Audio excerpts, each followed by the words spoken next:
Podeis vos assentar, queridos, que alegria. Para mim é uma honra tão grande poder estar com vocês nessa noite. Nós trazemos lá da Primeira Igreja Batista de Copacabana um forte abraço do nosso pastor. Obrigado, irmão. O nosso pastor Vitor Manuel Valente é o nosso pastor sênior lá. Nós temos tido a honra e o privilégio de trabalhar no ministério juntamente com ele e mais hoje 6 pastores. Lá hoje em Copacabana somos 7 pastores, né, com a direção do pastor Vitor, que tem sido já 26 anos de idade, já 26 anos, assim uma bênção para nós, uma referência muito singular. Então nós mandamos aquele abraço dessa igreja irmã, dessa igreja que tem assim abençoado demais a minha vida. Desde que eu vim de Belo Horizonte para cá, eu sou mineiro e eu brinco que eu vim para o Rio, minha mãe me levou para a Primeira Igreja Batista de Copacabana quando eu tinha meus 11 para 12 anos. 11 anos, cheguei com 11 anos e logo em maio eu fiz 12, mas já há 43 anos atrás. E brinco que eu encalhei lá, né? Desde pequenininho, e brinco a palavra encalhar não de forma desrespeitosa, pelo contrário, de forma nenhuma, mas nós realmente temos sido assim rica e poderosamente abençoados, né? Lá eu aceitei a Jesus Cristo, lá eu cresci e tenho crescido no Senhor. Lá a igreja, entendendo a direção de Deus, me consagrou ao ministério para que a gente possa, junto com aqueles irmãos, servir a Deus, né? E realmente exaltar o nome do Senhor, que é o nosso único desejo, a nossa única meta, é que o nome de Cristo seja em primeiro lugar exaltado, glorificado, exaltado entre as nações e na nossa cidade também, por que não? Mas efetivamente, o nosso maior sonho após queremos que Ele seja adorado e exaltado, porque só Ele é digno de louvor. O nosso maior sonho é que Ele seja conhecido. Amém. E crido. Amém. Pela nossa cidade, pelas pessoas da nossa cidade. Eu sei que uma cidade, ela não tem a propriedade de se render a Cristo como uma pessoa física, mas de fato cremos que o Evangelho é o poder de Deus para todo aquele que crê. Amém. E como isso é uma verdade absoluta e inegociável, nós cremos para valer de que a mudança estrutural que todos, me permito usar o termo, nós cariocas desejamos, ela só tem uma via de acesso. É se o Evangelho de Deus for pregado contundentemente. E que na ministração do Espírito Santo de Deus muitas pessoas se rendam ao Senhor. E uma vez rendidos a Deus, a gente veja uma profunda transformação na nossa cidade tão querida, tão amada, essa cidade maravilhosa, que muitos dias tem chorado nesses dias, porque tem se distanciado de Deus. E eu creio que dentro de um contexto maior, dentro de um plano maior, eu tenho absoluta convicção de que Deus os tem reunido aqui em São Francisco Xavier, nessa amada e linda igreja, tão linda, né? Eu dei uma olhadinha no site de vocês, né? E falei assim, puxa, faltam 2 anos, se não me engano, para essa igreja fazer 100 anos, estou correto, pastor? É verdade. Né? Faltam 2 anos, vocês devem estar em festa, né? Tanta perseverança assim, né? Nós estamos quase na metade desse caminho de vocês, temos 56 anos lá em Copacabana, mas nosso maior desejo, e eu abro meu coração diante dos irmãos nessa noite, com este convite que tanto nos honra, como que o pastor Paulo vai se lembrar logo do pequeno Luiz Otávio, né? Aqui no Rio de Janeiro, e confiar a nós essa oportunidade de estar ministrando da parte do Senhor. Realmente é um convite que nos honra e logo encheu o nosso coração de alegria, mas também de muita sensibilidade para buscar ouvir de Deus aquilo que Ele tanto deseja, creio, ministrar aos nossos corações. Eu tirei uma foto do período de louvor, queria ter uma foto da equipe de louvor comigo, né? Lembrando de vocês, podendo orar, vendo mesmo, né? De forma florida e linda, mas eu também explorei algo que estava atrás de quem estava ministrando e me marcou muito. Confesso que era um cântico que eu não conhecia, né? Estou desatualizado, né? Diz assim, a letra que estava atrás dessa equipe tão linda de louvor e adoração: Tu és Jesus o Salvador. E de fato Jesus Cristo, Ele é o Salvador. Ele não veio para este mundo para condenar o mundo. Ele veio para expressar o amor de Deus e ser o Salvador de todo aquele que nele crê. Agora, outra declaração linda desse cântico: Ele é Rei, Ele é Senhor, Ele é vencedor.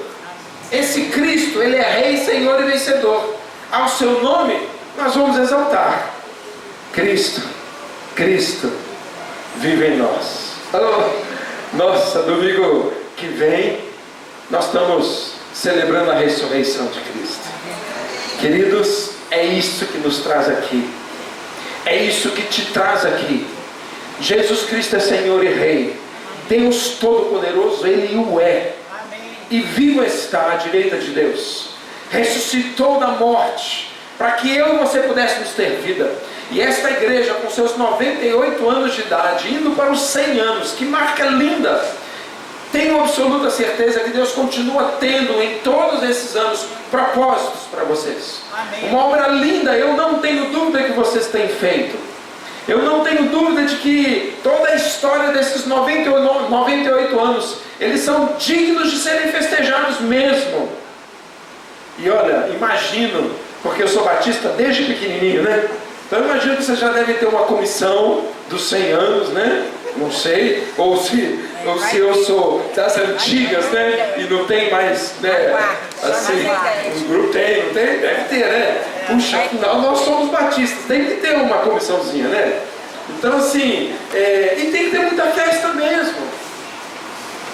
Mas queridos, olha, eu ao ler um texto que tem entre os versículos que compõem esse texto bíblico, nitidamente quando eu comecei a ler esse livro, que eu queria já convidar você a abrir, já oramos, né? Já recebemos mesmo do Senhor, já invocamos o Espírito Santo de Deus para ministrar realmente da parte do Senhor para nós.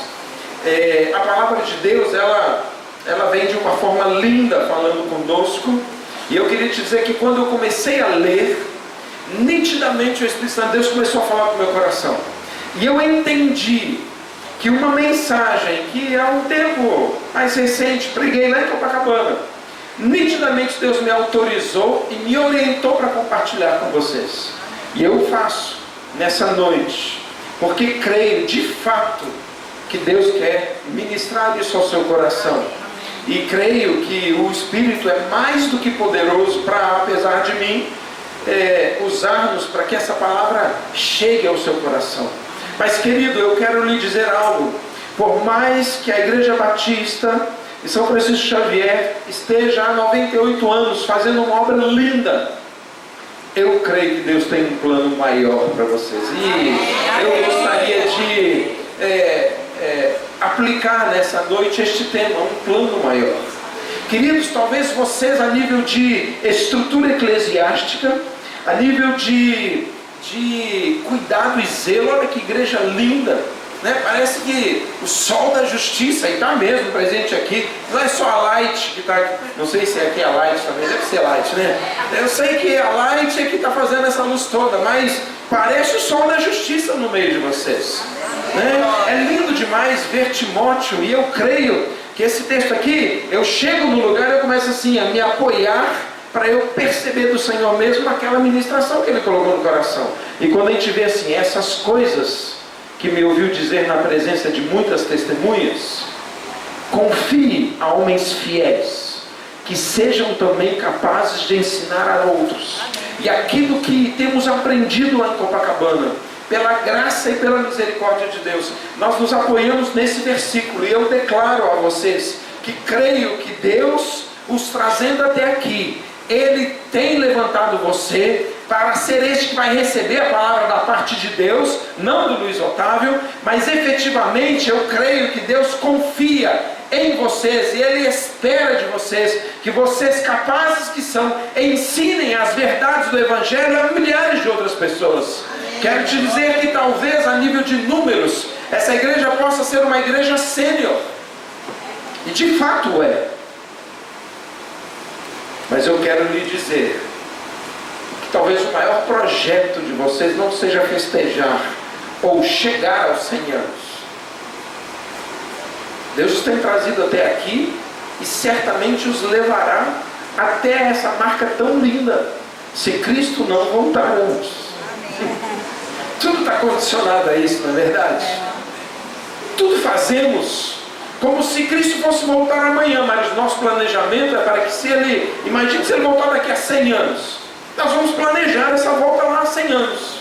Por mais que a gente ache assim, o mundo não aguenta mais 100 anos do jeito que está. Mas creio que, além desse plano lindo que vocês já têm vivido na história de vocês, eu creio que Deus quer realmente ministrar a vocês, trazer uma palavra que eu creio que vai marcar os corações de vocês, nessa caminhada, nesse tempo. E para isso eu peço que você abra a sua Bíblia, por gentileza, em 1 Pedro, capítulo 5. Nós vamos ler esse texto até o versículo 10, 11, até o 11. Primeiro a Pedro 5, é um texto que entre os versículos, existe um versículo que é foco e motivo de oração. Participamos desse momento de oração com vocês, e creio que todo esse contexto, esse texto não nasceu no coração de vocês à toa. Creio que é uma inspiração mesmo, uma direção de Deus para essa amada igreja, e eu convido você a ler assim, me acompanhando na leitura que faremos agora. Diz assim a palavra de Deus, a Bíblia, 1 Pedro capítulo 5, a começar pelo versículo 1. Suplico, portanto, uma tradução diz aos presbíteros, outra tradução diz assim, aos anciãos que há entre vós. Eu que sou também, uma tradução diz presbítero e a outra ancião, como eles, testemunho ocular dos sofrimentos de Cristo e certamente co-participante da glória que há de ser revelada.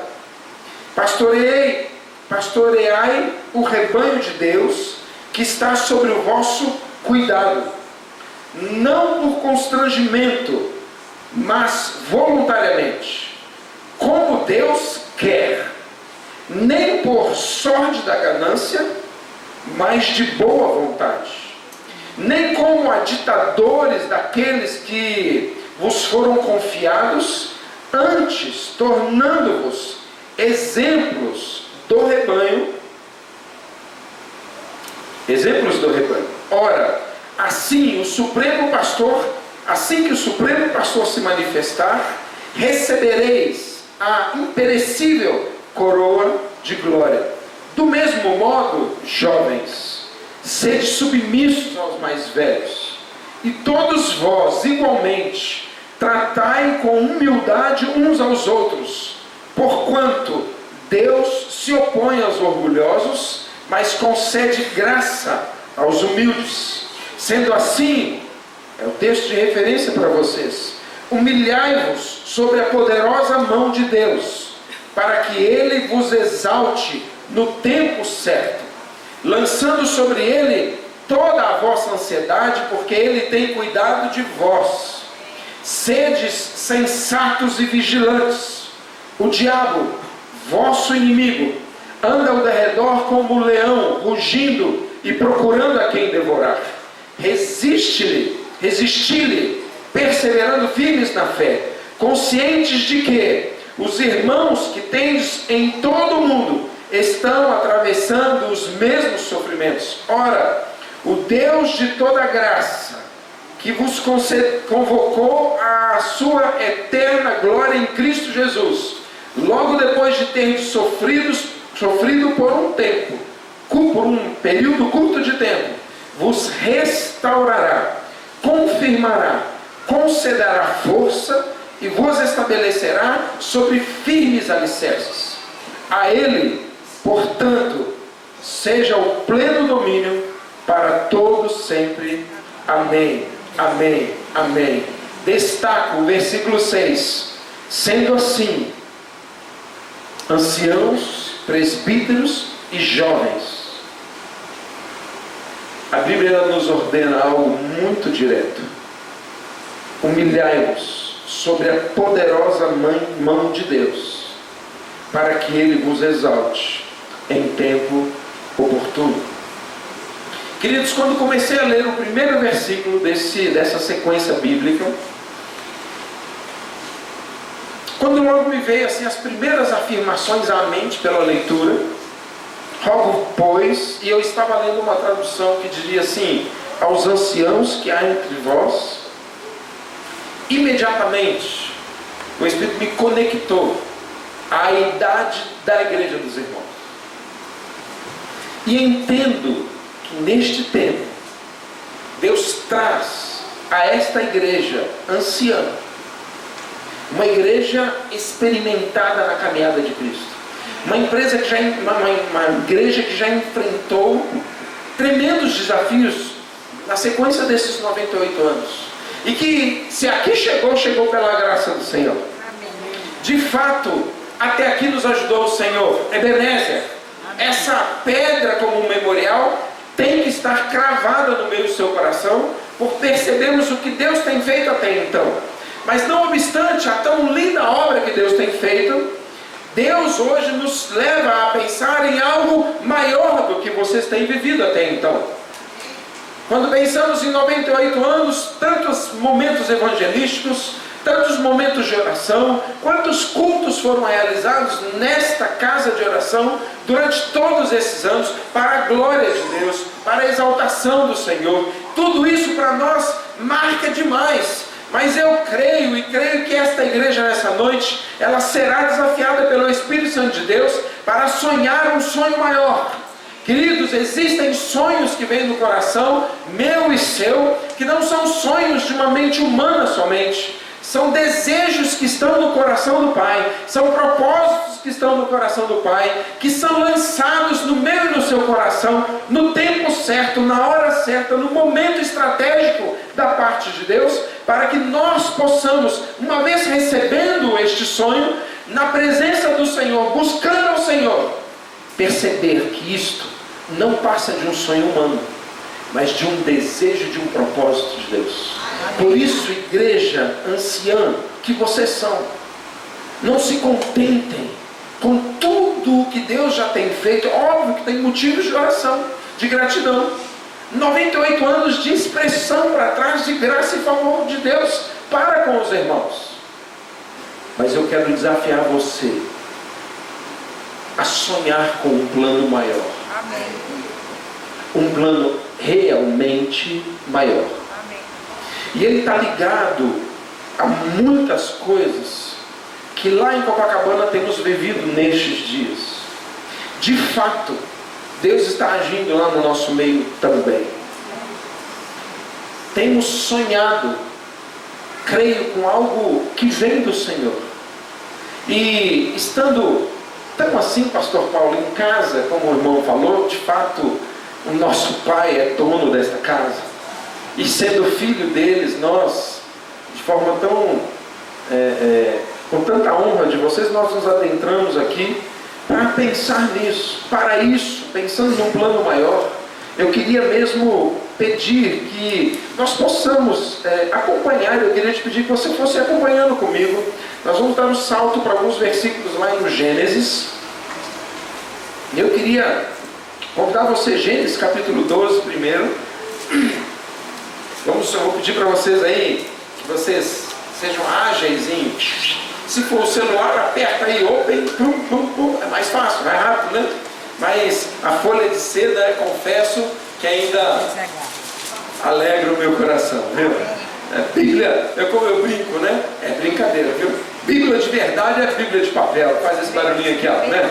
Óbvio que a Bíblia é a Bíblia, né? De todas as formas, mas eu acho que é o meu tempo já, são os meus 56 anos, 53 anos que começam a pesar. e eu fico assim já, tão desejoso de sempre manipular as folhas de seda. Mas eu queria convidar você a abrir lá em Gênesis capítulo 12, de 1 a 4, diz assim a palavra do Senhor, a Bíblia: Então o Senhor disse a Abraão: saia da tua serra, do meio dos seus parentes e da casa do seu pai, e vá para a terra que eu lhe mostrarei. Farei de você um grande povo e o abençoarei. Tornarei famoso o seu nome e você será uma bênção. Abençoarei os que o abençoarem e amaldiçoarei os que o amaldiçoarem. E por meio de você todos os povos da terra serão abençoados. Partiu Abraão como lhe ordenara o Senhor, e Ló foi com ele. Abraão tinha 75 anos quando saiu de Harã. Esses são os 4 versículos de Gênesis. Esse texto nos traz um destaque muito incrível, uma palavra assim impactante demais da parte de Deus para Abraão. E nós percebemos que neste contexto a bênção de Deus está sendo estabelecida e lançada por sobre ele. Creio que talvez nesse texto conste aquelas palavras que talvez eu e você mais sonhássemos um dia em ouvir da própria boca do Pai, de que nós seríamos abençoados, que nós seríamos uma grande bênção, que nós estaríamos nos multiplicando num povo grande e abençoado por Deus. Quem não quer ouvir uma ministração dessa, uma palavra dessa do Senhor? Agora, lá em Gênesis, peço que você salte agora para o versículo 7. O Senhor continua a ministrar aquilo que ele empenhava como palavra sobre a vida de Abraão, e nós, de Abrão nesse momento ainda, e nós então lemos assim o versículo 7: o Senhor apareceu a Abrão e disse: à sua descendência darei essa terra. Abraão construiu ali um altar dedicado ao Senhor, que lhe havia aparecido. Ou seja, Deus aparece a Abrão, declaram palavras fortíssimas por sobre aquele homem e servo de Deus. Algumas delas eu já repeti, mas eu queria lhes dizer que à luz também da missão que vocês escrevem na parede e têm o sonho, o desejo de que uma campanha de eu mais um, por exemplo, levar mais uma pessoa para Cristo, isso está envolvido, creio eu, num plano maior desses últimos dias, da parte de Deus para a sua igreja. Creio que o Rio de Janeiro só será transformado pelo poder do Evangelho. Temos assim acesso a pessoas que estão envolvidas nessa nova mobilização agora do nosso exército para trazer um pouco mais de organização e paz ali em Vila Kennedy, e temos acompanhado, temos pastores amigos ali, onde as principais manifestações ali, seja do exército ou do tráfico que ali atua, em frente a uma igreja de um pastor muito amigo e querido. E a nossa percepção é de que, por mais que as forças militares estejam envolvidas, e infelizmente chegamos num ponto em que isso se faz necessário, de fato não creio que a solução definitiva esteja ali. Temos visto a estratégia que eles têm adotado para mitigar o risco ali em Vila Kennedy. É realmente algo muito interessante ouvir o que eles estão fazendo. Mas de fato, cremos que é o poder do Evangelho que pode transformar a nossa nação. As pessoas só podem ser transformadas pelo poder do Evangelho. Não é só a nossa nação que sofre com momentos críticos. Nós estamos num mês de missão mundial e como uma igreja batista lá em Copacabana, nós tivemos hoje um missionário também apoiado pela igreja batista de Copacabana, e ele tem trazido uma palavra sobre os refugiados, tanto na Europa quanto na Ásia. E ele tem dito que refugiados não são aquelas pessoas que eram meio que bandidos nas suas terras e que efetivamente acabam fugindo de uma fiscalização ou de algo parecido, mas na verdade o que ele mais tem visto são pessoas de altíssimo nível, com grandes formações seculares, fugindo de uma perseguição religiosa. E de repente essas pessoas se tornam meio que moribundas, andando pelo mundo inteiro. E o mundo, a Europa, os Estados Unidos, todas essas nações estão assim, regiões estão impactadas, elas não sabem o que fazer com essas vidas. De fato, as forças da ONU, estão assim perdidos. Como lidar com as essas pessoas. Nas Filipinas, os caras, eles pressionam para que a pessoa peça para fugir. Mas se ele não foge, se ele não escolhe ir embora, para eles não mandarem embora, eles prendem em correntes. Mas às vezes são engenheiros, são pessoas com formações, que fugiram da sua nação por uma perseguição religiosa. Quem pode mudar o curso dessa história mundial? Quem pode trazer paz a um mundo sem paz? Somente o Evangelho de Jesus, só a pessoa de Jesus. E por isso, quando falo em plano maior, eu quero lhes dizer que creio que existe um plano muito grande de Deus para a cidade do Rio de Janeiro. E se vocês são, como são, Igreja de Cristo, Igreja viva para a glória de Deus, esse plano faz parte para vocês também. E creio nesta afirmação bíblica de que Deus escolheu Abraão para ministrar para com ele uma palavra poderosa mesmo, libertadora, mas creio que isso tem implicações que rasgam os séculos e chegam até hoje, no dia 25 de março de 2018, diante da minha vida e da sua vida que estão aqui. Deus tem um plano. Igreja Batista São Francisco Xavier, maior para os irmãos também. E este plano envolve a nossa cidade. Quero lhes afirmar em algo que eu creio, é uma convicção pessoal minha. Se a Igreja de Cristo não se levantar logo, para como nunca fez antes o fazer, que é pregar o Evangelho, se a igreja não tomar essa atitude de escolha, eu creio que possa vir um juízo de Deus que ferirá a nossa terra de uma forma muito cabal. A humanidade está chegando a níveis estúpidos de afronta a Deus. Eu sei que na história muitos ciclos desses já ocorreram, muitos. Mas existe no meu espírito uma impressão, um peso que arde, de que se nós não nos levantarmos logo para cumprir a missão, pregar o Evangelho e fazer dessas pessoas que se rendam a Cristo verdadeiros discípulos de Jesus, eu creio que um juízo vem aí em breve. À luz disso, convido você a abrir o livro de Gálatas, capítulo 6. Nós vamos trabalhar bastante hoje, folheando a Bíblia, então me ajude, né? Gálatas, capítulo 3, versículo 6.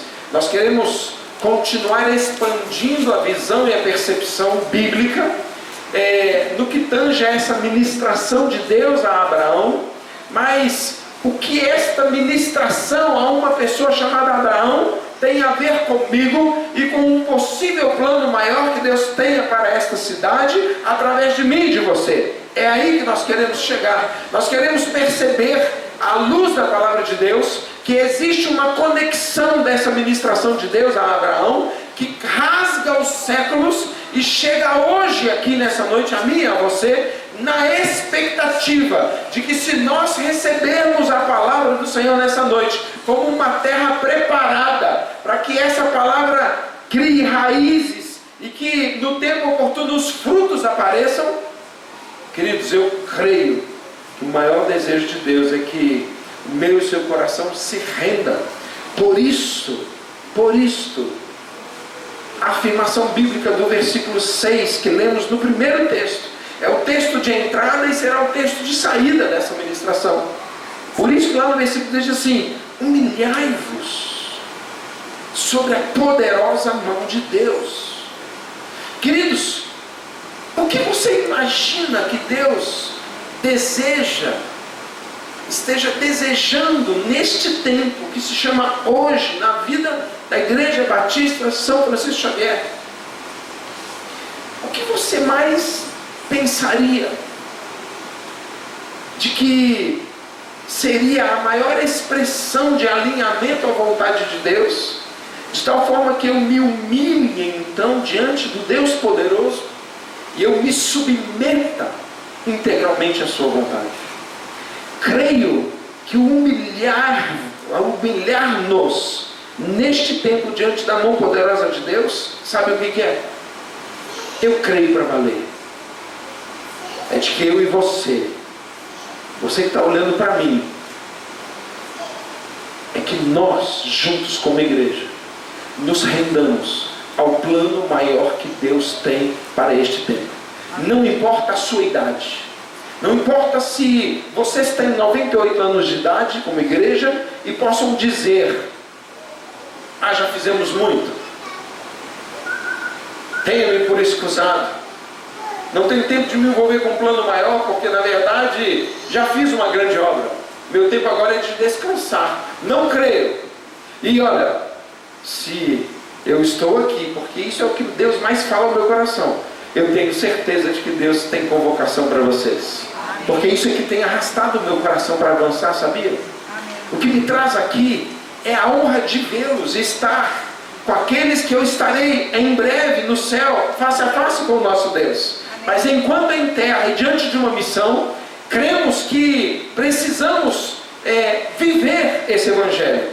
E o plano maior que eu creio mesmo é que, o desejo maior é que eu e você nos submetamos a Deus, nos humilhemos diante de Deus e falamos assim: Deus, eu não tenho mais estratégia para os próximos 100 anos desta igreja, nós queremos a tua estratégia.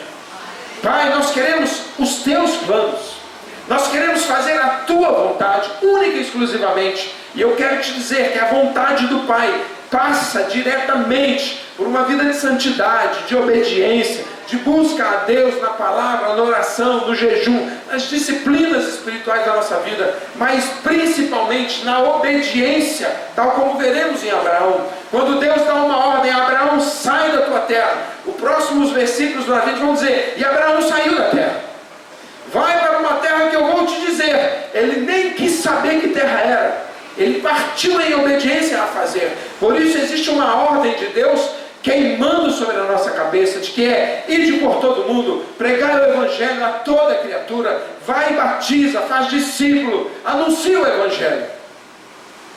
Queridos, creio que esse é o plano maior, que o Evangelho de Cristo se levante em igrejas vivas, para a glória do Deus vivo. Amém. E por isso Gálatas então começa a trazer este texto para perto de mim e de você nessa noite. Diz assim, Gálatas 3,16: desse mesmo modo as promessas, perceba isso, meu querido, as promessas foram feitas a Abraão e aos seus descendentes. Guarde essa afirmação.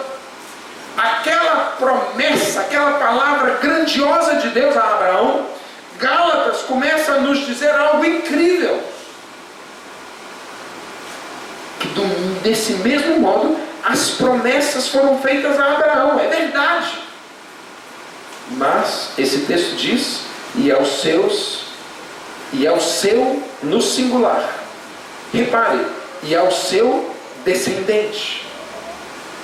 A Escritura, meus queridos, não declara aos seus descendentes como se referindo a muitos, mas exclusivamente ao seu descendente, no singular, transmitindo a informação de que se trata de uma pessoa só: Cristo.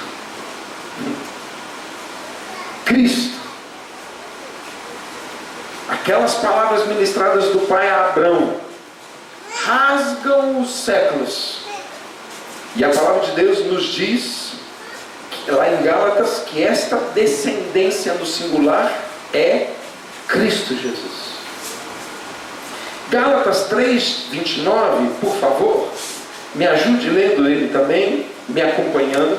Diz assim a palavra de Deus: e se sois de Cristo, então sois descendentes de Abraão, e plenos herdeiros de acordo com a promessa. Olha só o salto de conexão que a Bíblia faz. Uma palavra ministrada a Abraão diz que essa palavra é para Abraão e para o seu descendente, Cristo.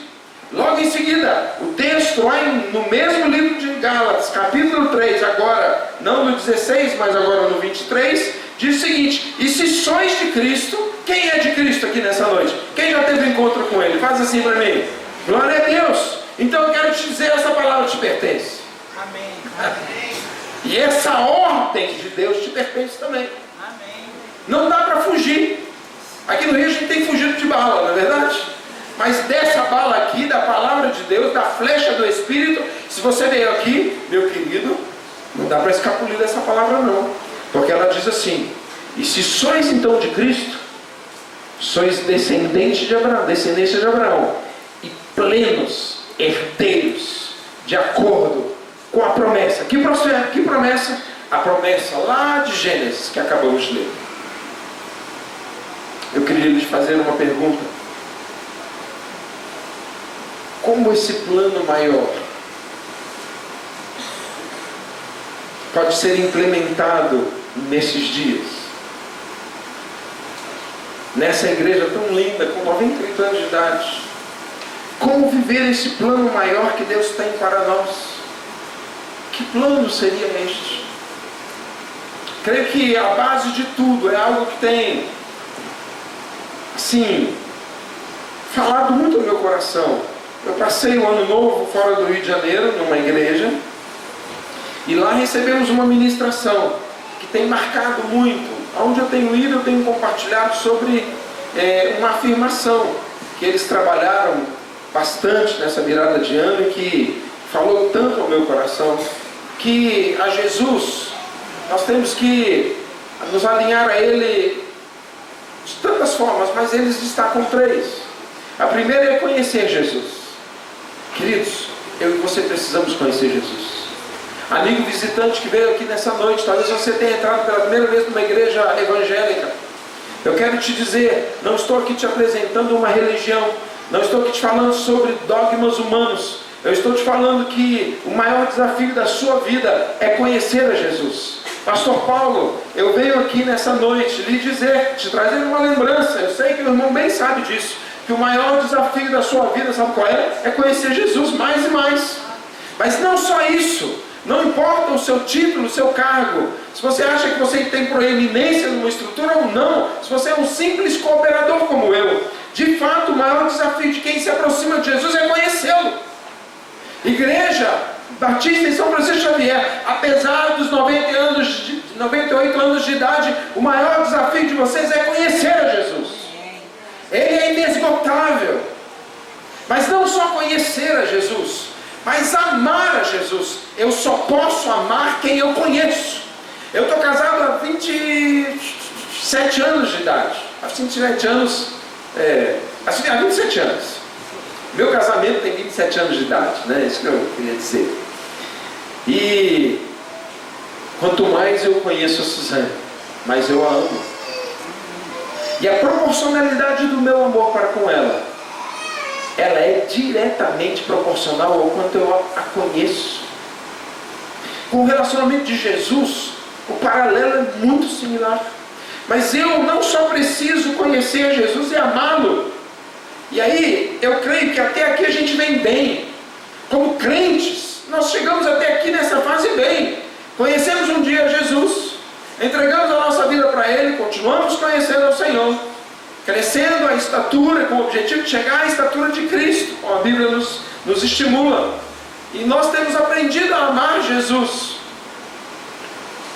Mas aí vem a última palavra, o último desafio que tem ardido no meu coração desde dezembro, é de que a quem eu conheço e amo, para Ele eu tenho que viver. O seu e o meu maior desafio então é Jesus, conhecê-lo, amá-lo e vivê-lo. Quando pensamos em viver a nossa vida como Jesus deseja, eu tenho que passar e olhar as suas últimas palavras. Lá em Mateus 28, quando nos vem a missão, quando o Senhor começa a ministrar sobre a sua igreja, sobre os seus discípulos, a missão, Ele diz: olha, vocês têm que ir pregar o Evangelho, ir fazer discípulos, vocês têm que sair do ambiente onde vocês estão e têm que pregar o Evangelho. Queridos, o plano maior então, o plano de Deus é que eu e você nos alinhemos, tal como Abraão em Gênesis 2, de 1 a 4. A expectativa de Deus é que eu obedeça a ordem de Deus. Abraão foi um exemplo, e é um exemplo para mim e para você. Imediatamente saiu da terra, do meio dos seus parentes, da casa dos seus pais, e ele foi segundo a ordem de Deus. Deus disse, junto com a ordem, que se ele cumprisse aquilo que ele estava determinando, algumas coisas aconteceriam. Ele liberou uma rajada de metralhadora de bênçãos por sobre Abraão. Incríveis bênçãos. Partiu Abraão como o Senhor ordenara. Lá no versículo 4 de Gênesis 12. E Ló foi com ele, diz a palavra de Deus. Ele então saiu como Deus ordenou. Eu quero perguntar a você, meu querido, que já conhece a Jesus, tem vivido Jesus, tem amado a Jesus. Será que você tem vivido a ordem de Deus de sair e pregar o Evangelho a toda a criatura? Ou nós temos como igreja de estabelecer programas, estabelecer estratégias, para que então isso tente motivar a mim e a você, para que a gente se mobilize, para que a gente viva o que Jesus quer que a gente viva?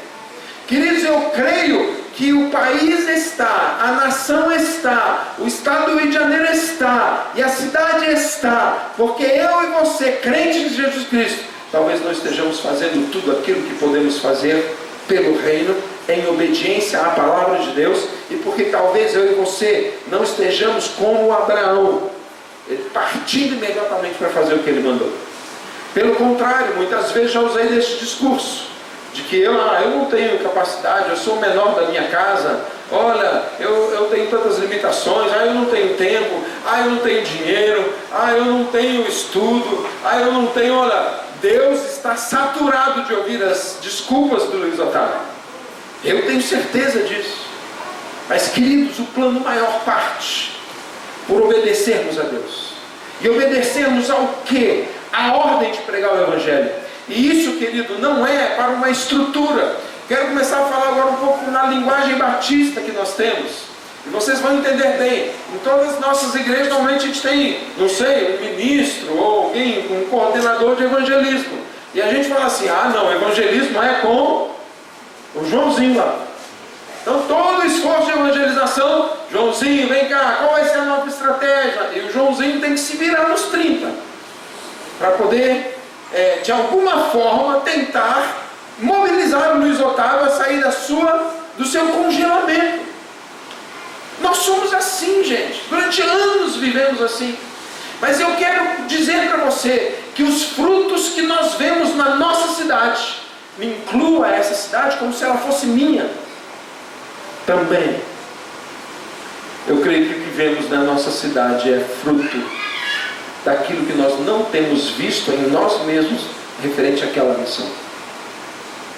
Queridos, Satanás só tem feito a festa na nossa cidade, porque a igreja não tem se levantado contra ele, resistindo às obras dele e pregando o Evangelho, que é o poder de Deus. E quando a igreja se levanta para pregar o Evangelho, o reino das trevas tem que recuar, porque é um reino derrotado, é um reino falido, é um reino que não tem futuro, é um reino que arrota, me desculpe o termo, arrota domínio, arrota poderio, arrota tanta coisa absurda, mas na verdade o lugar dele, na visão do Pai, é debaixo da igreja de Cristo Jesus, dos pés da igreja, porque na cabeça da igreja existe o Todo-Poderoso, que é o nosso Deus, que nós cantamos tantas vezes. Satanás só age porque a igreja não tem agido como poderia e como deveria agir. Queridos, por isso eu digo que existe uma estratégia atual, um levante mesmo do reino dos céus contra essa obra das trevas, que tem botado pânico. As pessoas não têm podido mais sair da cidade. Às vezes elas falam assim, eu não posso mais ir no culto, porque eu passo no meio da boca do tráfico, então eu não posso ir para lá. Esse pastor amigo nosso lá de Vila Kennedy, a igreja dele já tomou 57 balas desde que tudo isso aconteceu na vidraça. E ele tem que ficar desesperado, pedindo troca ao vidro, porque senão ninguém vai entrar aqui na igreja mais. Os membros estão falando assim, pastor, me desculpa, eu sou militar, eu não posso vir para cá, esses caras vão me matar. E vai embora. Queridos, a nossa cidade está sitiada pelo reino das trevas. A nossa cidade é um exemplo de corrupção para todo o país. O nosso líder do passado desse estado está preso por causa de corrupção. E nós, o que temos feito. Creio que arde no coração de Deus algo que, se no nosso coração gera indignação, e no coração de Deus, tantas mortes, tantos assassinatos, tanto sangue sendo derramado de forma ilegítima, de forma abusiva, de forma louca. Se acaso tudo isso não vai chegar ao coração de Deus? Lembra o que aconteceu naquele primeiro assassinato lá no Gênesis? O sangue do seu irmão subiu até o céu. Na verdade, todo sangue que cai por sobre a terra, ele reverte no clamor a Deus. E o Deus de justiça vai se manifestar, se a igreja não o fizer. Por isso, meus amados irmãos, a expectativa do Senhor é de que nós obedeçamos a ordem dele. É de que nosso desejo se alinhe, que a nossa vida e os nossos conceitos sejam realmente, assim, derramados na presença de Deus. Queridos, essa igreja pode ter chegado bela e linda com uma série de estratégias. Eu creio que hoje, nesse tempo, vocês precisam mesmo orar e falar assim: Deus, qual é a estratégia que o Senhor quer para nós? E nós em Copacabana temos feito isso também. Aonde eu tenho podido ir no Rio de Janeiro, eu tenho declarado exatamente a mesma coisa. Deus tem um plano maior para essa cidade. Deus quer libertar a nossa cidade. Deus quer colocar as pessoas que estão cativas pelo reino das trevas, colocá-las em liberdade. Mas só existe uma estratégia poderosa e verdadeira. É a mesma estratégia de Jesus, que veio, viveu toda a sua vida. Durante os seus 3 anos e meio de ministério, ele na verdade presta as contas para Deus, dizendo, sabe o que? Dizendo aquilo que está escrito ali: Pai, cumpri o ministério que o Senhor me propôs. Estão aqui os 11 discípulos. O único que se perdeu é o filho da perdição. Pai, olha, eu os apresento, está aqui. Você sabia que antes da cruz de Cristo, Jesus chegou para Deus e disse o seguinte: cumpri o que eu tinha que fazer? Eu te pergunto, o que Jesus fez? Eu me lembro bem isso lá na cruz do Calvário. Está consumado. Mas antes de consumar a obra como um todo, o ministério é a estratégia de Cristo para que o Evangelho chegasse até hoje. Sabe qual foi? Parece uma estratégia simplória. Ele confiou a 11 testemunhas fiéis que levariam o Evangelho e seriam também capazes de ensinar essa verdade a outros. Sabe por que houve uma explosão desde a ressurreição de Cristo? Com 127 dos 500 que estavam lá na noite de Pentecostes. Logo em seguida 3.000 conversões. Logo em seguida 5.000 conversões. Logo em seguida tantas outras conversões. Sabe por quê? Porque os 11 discípulos de Jesus saíram para fazer a obra do Senhor, cheios do Espírito Santo de Deus. A estratégia de Jesus trouxe o Evangelho até mim e você, sabia? E sabe o que nós como igreja hoje temos feito? Nós temos dito que para esse tempo não serve a estratégia de fazer discípulos. E aí a igreja parou de discipular. Ela parou de individualmente pregar o Evangelho. Ela escolhe entrar para templos como este e fala assim: pastores, subam ao púlpito, entreguem para as pessoas para que elas se convertam. Mas a estratégia de Jesus não foi essa. A estratégia de Jesus foi confiar a 11 homens que seriam testemunhas fiéis, e homens que seriam capazes de ensinar a outros. E efetivamente nós paramos. Qual foi a última conversão que houve através da sua vida, de uma estratégia pessoal sua, através de uma intencionalidade pessoal tua? Qual foi a última conversão para Cristo Jesus que Deus usou a sua vida para fazer?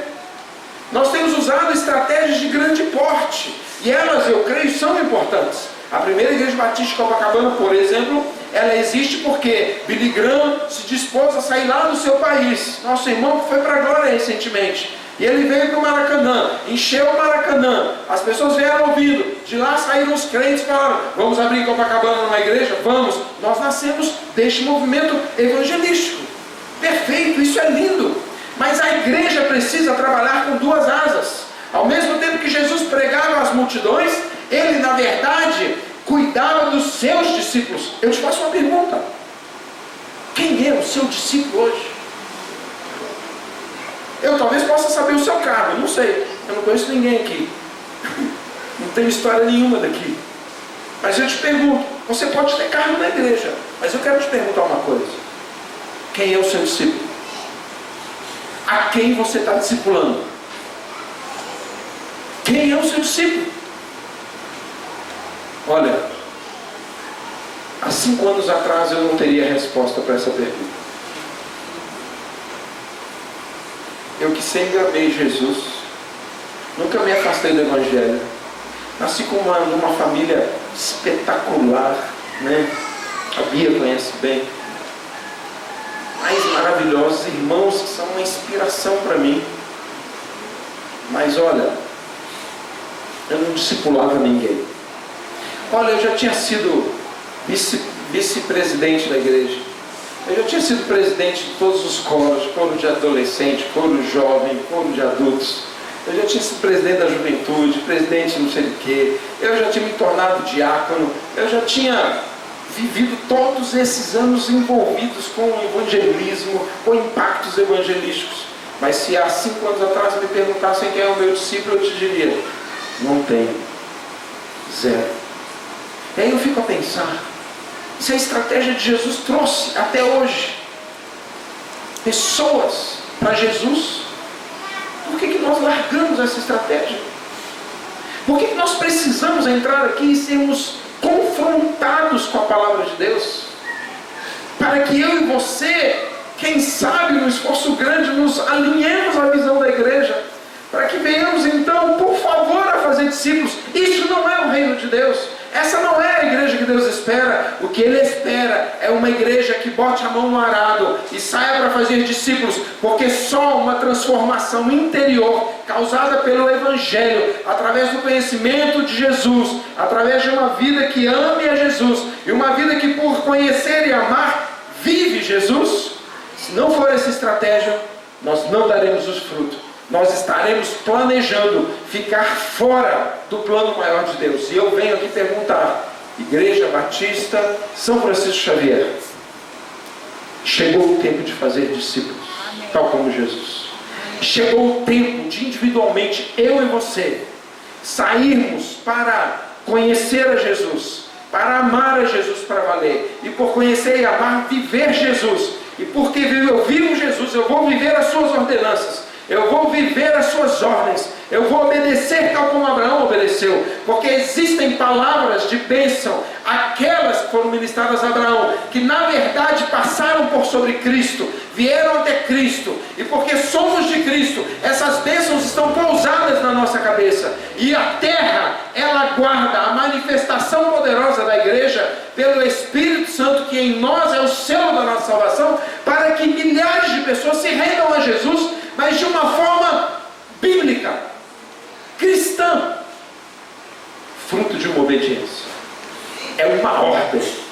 Queridos, eu quero lhe dizer, a grande comissão não é um convite. A grande comissão não é, por favor, será que dá